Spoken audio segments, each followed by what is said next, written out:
It's a typical summertime pattern. There's your Bermuda High setting up. It's going to pump up all of that heat and humidity from the south, from the Atlantic Ocean and the Gulf. And as it does so, we're going to have showers and thunderstorms firing up, but mostly inland the next couple of days, as the front's going to have a lot of trouble making it all the way down to the coastline. You've got flood watches up Texas, Oklahoma, rain going on Minnesota up towards Wisconsin and the Great Lakes, and a lot of heat out towards the west with a ridge building there. Let's focus now on my followers in Maine and show you the showers and thunderstorms that'll be popping up here in the next couple of days. This is Sunday late. There's going to be a front coming through, and it's not going to make much progress on Sunday, okay? It's going to take to Monday before it makes a lot of progress off towards the coastline, especially here. So let's reset things on your Saturday now and show you and get you ready for the weekend. There'll be a few showers and thunderstorms, mostly inland, okay? This is not going to make it to the coastline. Don't cancel your plans. It's mostly New Hampshire, mostly Vermont.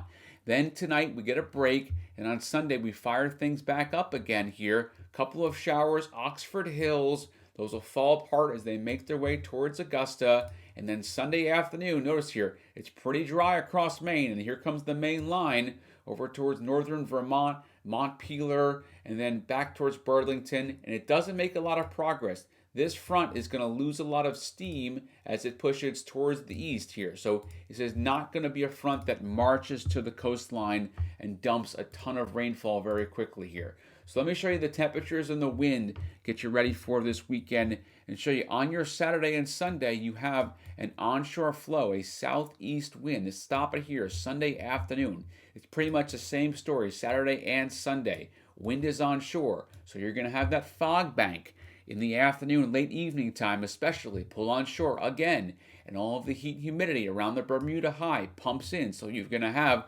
warm and humid temperatures, pretty typical that you'd have this time of the year for the middle of July. And then on Monday and especially on Tuesday here, watch it here, the front comes through, it falls apart, but you get a wind shift on Tuesday afternoon. So Tuesday is the day where it's going to heat up quite a bit here. We get that land breeze here to push that fog bank off the coastline, although it'll still be hanging around, for places like over towards the islands of Penobscot Bay. That's where the fog bank tends to hold. But for the most part, the widespread overcast that you see late in the afternoon, evening time, that's going to clear. Now, let me put the thing map now into motion on Wednesday. It's another day with that west and southwesterly breeze here. So you're going to have heat and humidity again Tuesday, Wednesday, before the thunderstorms that are going to arrive on Thursday. Once the thunderstorms get here, we'll cool off just a bit,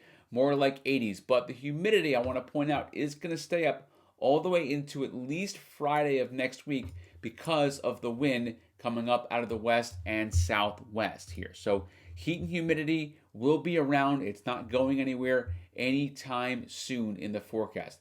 Let me go ahead now and show you the mostly dry weekend that is coming with tolerable humidity, and then we get hotter next week on Nappy's notes. Okay, that's when that wind is going to be in the west and northwest, and it's really going to crank up the heat.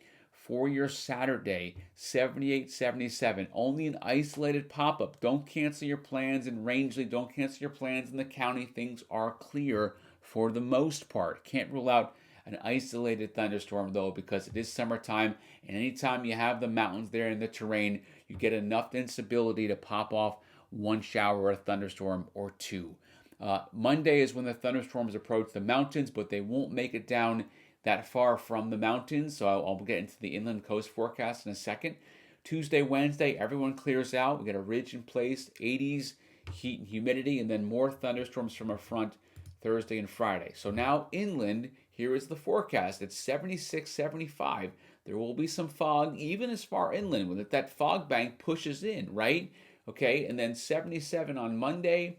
Tuesday, it's mostly sunny. So the thunderstorms Monday are still isolated to scattered at most, but let me clear out and we get to the 90s before the next front gets here Thursday and Friday with more thunderstorms here. So a very typical summertime pattern. You've got the fog, you got the fog bank at the coastline. Temperatures are going to be held down.